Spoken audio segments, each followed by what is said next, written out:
내비게이션 31쪽. 그런데 유대교가 헬레니즘을 뚫기 어렵다. 헬라, 그리스 제국이 시작되었습니다. 다니엘의 예언대로입니다.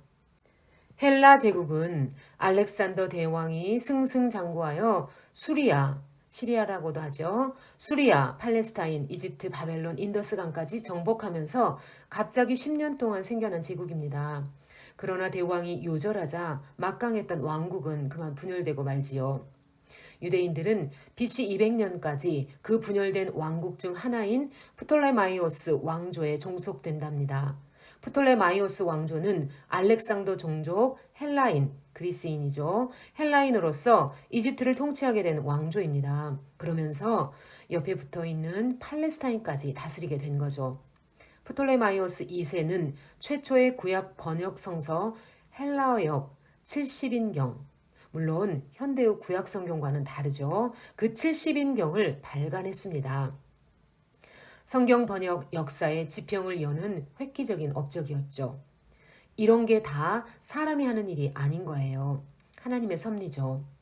신약시대 때는 저자들이 이 성경을 갖고 있었거든요. 유대인이 안 하니까 헬라인이 한 거예요. 그런데 다시 유대 팔레스타인 땅은 수리아를 다스리던 셀루쿠스 왕조, 물론 혈통은 프톨레마이오스 왕 종족과 같은 헬라인입니다. 그 셀루쿠스 왕조에게 넘어갑니다. 기록에 의하면 이때 유대인들은 수리아 왕을 도와 프톨레마이오스의 이집트 군대를 몰아냈다네요. 그러니 셀레우쿠스 왕조는 유대인들에게 잘해줬겠죠? 재정적으로 유대인들을 많이 도와주었고 종교 활동도 셀레우쿠스 정부의 든든한 승인을 받게 되었습니다.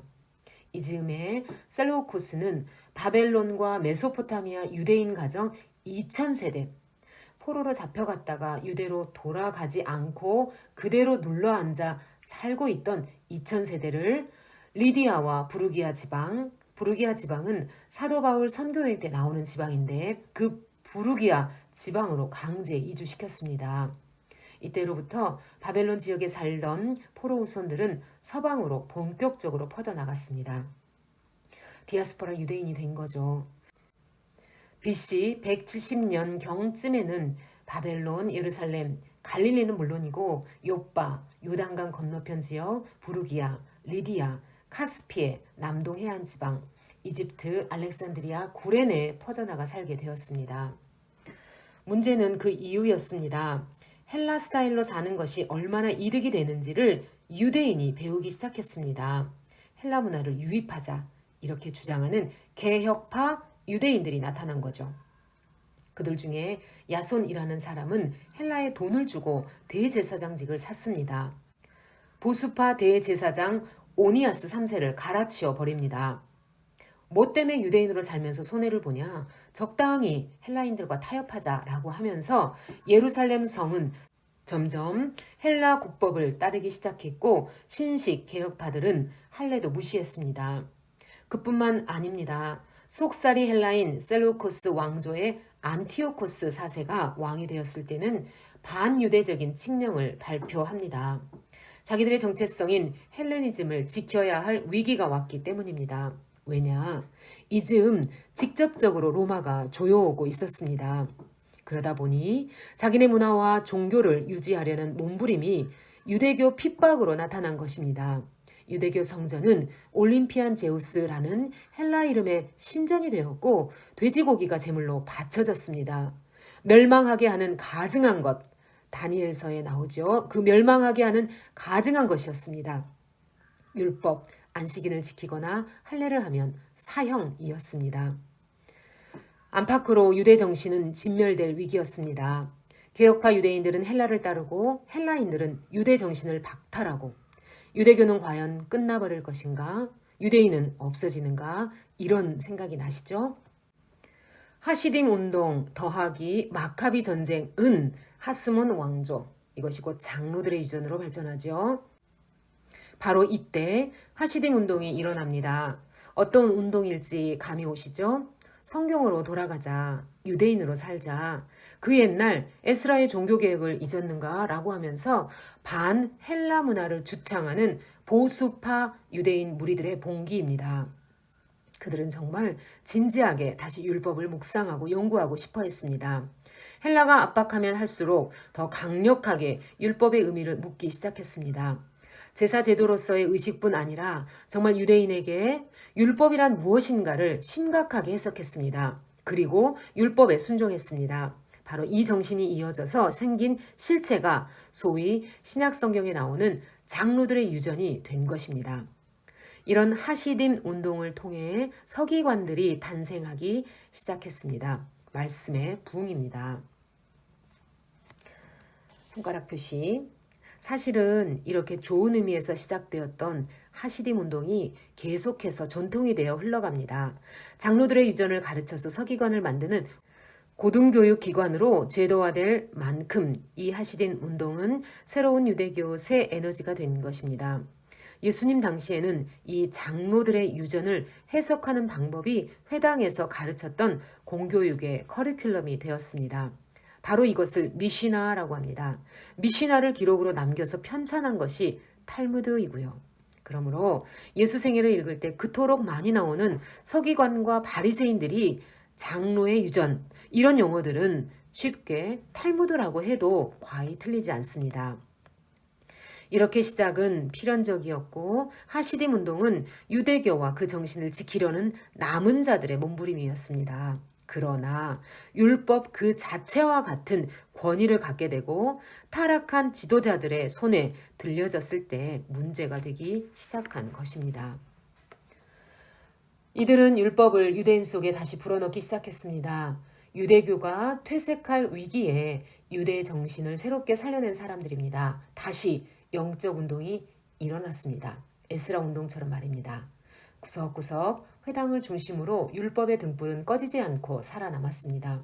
유대교는 지켜졌습니다. 바로 이때 맞불이 붙었죠. 마카비 혁명이었습니다. 셀로우코스의 핍박을 견디다 못해 마따디아를 중심으로 한 제사장 가문이 투쟁한 것입니다. 율법에 불이 붙은 모든 보수파 유대인들이 마따디아와 그의 아들들과 연합했습니다. 전쟁은 승리였습니다. 박해하던 셀로우코스 왕조의 지배는 종식되었습니다. BC 166년이었습니다. 그들은 더럽혀진 성전을 깨끗하게 했습니다. 예루살렘 성전의 회복이죠. 유대인들은 수전절이라 이름하여 이날을 기념하게 된 것이고요. 이때부터 100년 동안 지속된 유대 독립국가가 바로 하스모온 왕조입니다.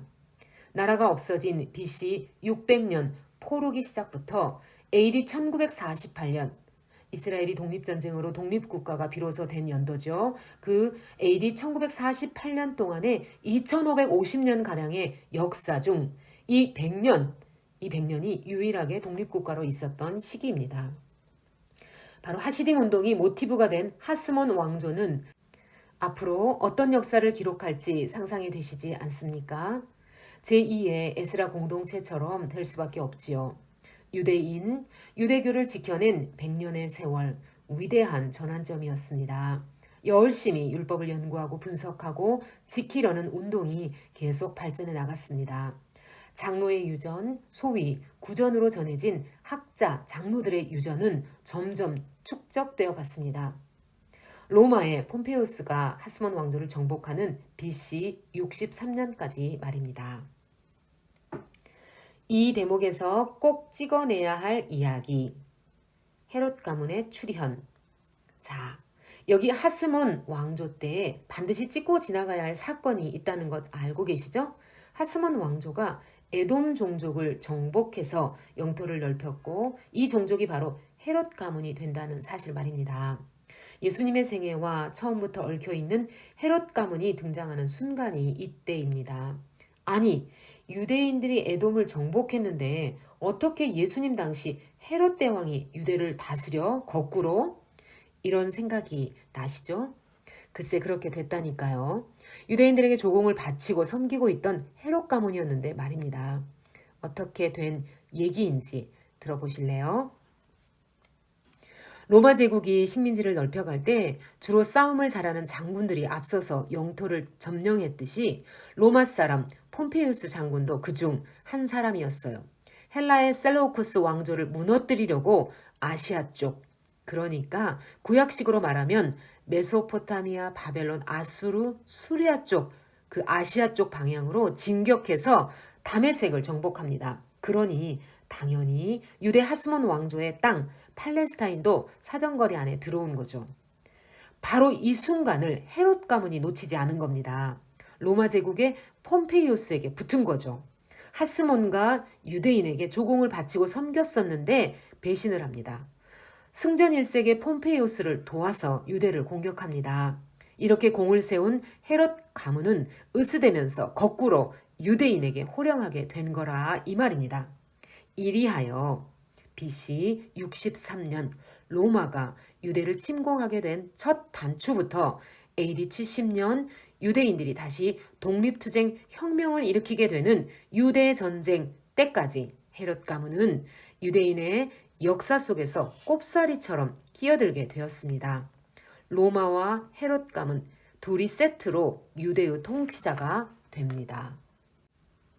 내비게이션 36쪽. 로마 시대에 들어와 보니 정치, 사회, 종교 실세들 권력 구조가 복잡하네요. 자, 이와 같이 로마가 유대인을 지배하는 시작 지점은 BC 63년입니다. 그런데 당시 로마 제국 일대 황제가 나타나는 시기는 하나님 나라의 왕 예수께서 나타나는 시기와 엇비슷하다는 사실을 아세요? 세계사의 큰 분기점 BC와 AD를 가르는 예수 사건과 로마 황제의 시발점이 동일한 시기인 거예요.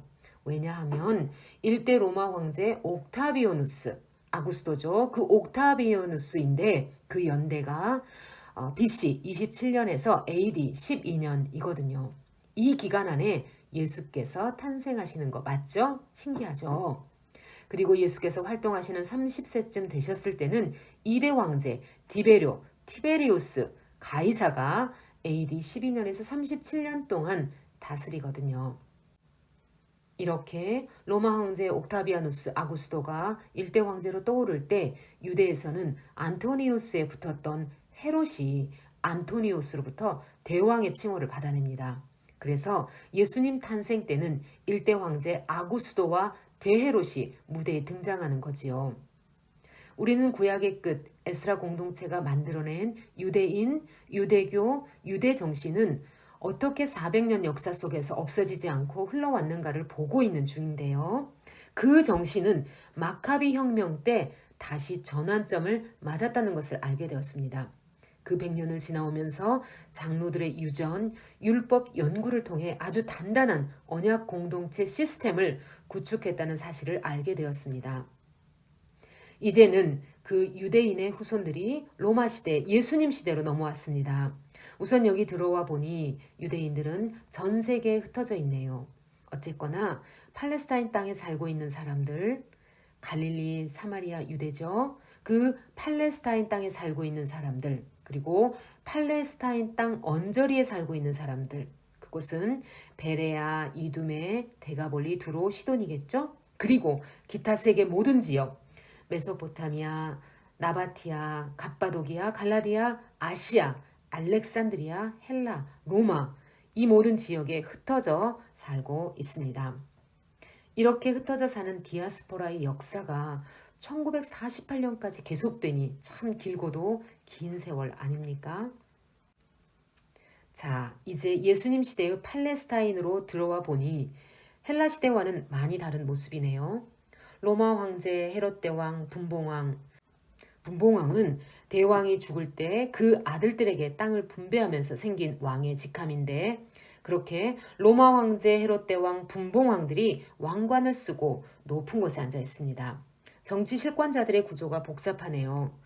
로마가 예루살렘을 총괄하려고 총독도 파견시켜 놨고요. 헤롯 가문에 붙어서 실세를 누리는 헤롯 땅들도 만만치 않고, 이 로마와 내통하는 역대의 대제사장들, 그들의 기생하면서 기득권 실세로 기름기 흐르는 얼굴을 하고 있는 사두개 학파들, 기세등등합니다. 마카비가의 장로의 유전, 유대주의 신학을 계속 이어내는 랍비들, 서기관들, 회당장들, 바리새 학파들이 국수주의 애국자들로 여전히 버티고 있습니다. 정치적으로는 사내들인 총회라는 자치의결기관을 구성해서 대제사장들, 사두개파, 바리새파 할 것 없이 똘똘 뭉쳐 있습니다. 유대 공동체 안에서는 왕노릇하고 있고 로마에 대해서는 유대인을 대표하는 창구 역할을 하고 있으니 로마 측에서도 만만하게 대할 수 없는 기관입니다. 이 모든 사람들을 째려보고 있는 칼잡이 사나이들, 열심당도 호시탐탐 기회를 봅니다. 자기네들끼리 모여서 칼 갈고 훈련하고 작전 짜고 정보 수집하고 재정이 필요하면 강도짓도 불사하면서 그 옛날 마카비 전쟁 같은 혁명을 일으키려는 정신은 숭고하다는 자긍심을 갖고 끊임없이 전통을 이어오고 있는 피 끓는 사람들입니다.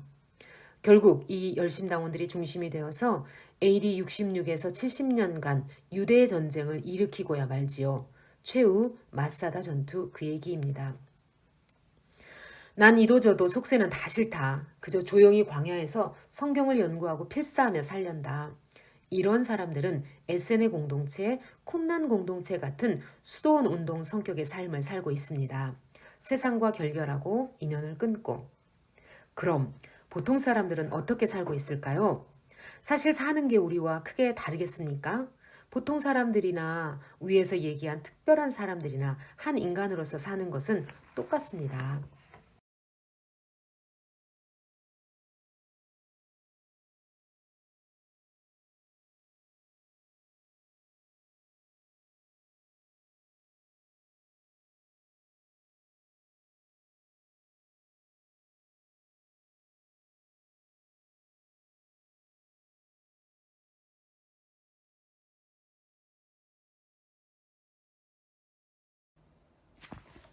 내비게이션 38쪽, 내비게이션 47쪽, 이과 내비게이션 69쪽, 내비게이션 77쪽, 내비게이션 80쪽, 내비게이션 83쪽, 내비게이션 91쪽, 내비게이션 109쪽, 여기까지 3과 그리고 4과, 여기서부터 6과, 내비게이션 214쪽, 내비게이션 222쪽, 내비게이션 222쪽, 내비게이션 228쪽,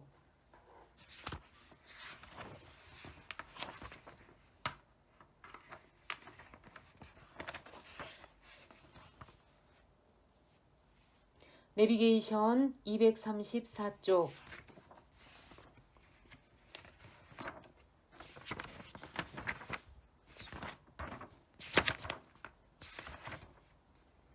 내비게이션 251쪽, 여기 7과, 내비게이션 259쪽,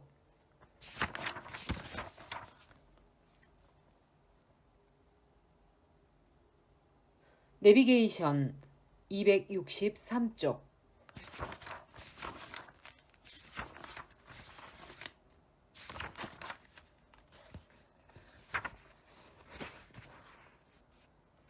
내비게이션 279쪽,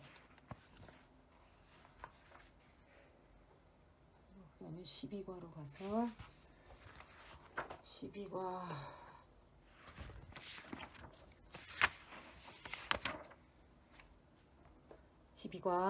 내비게이션 453쪽,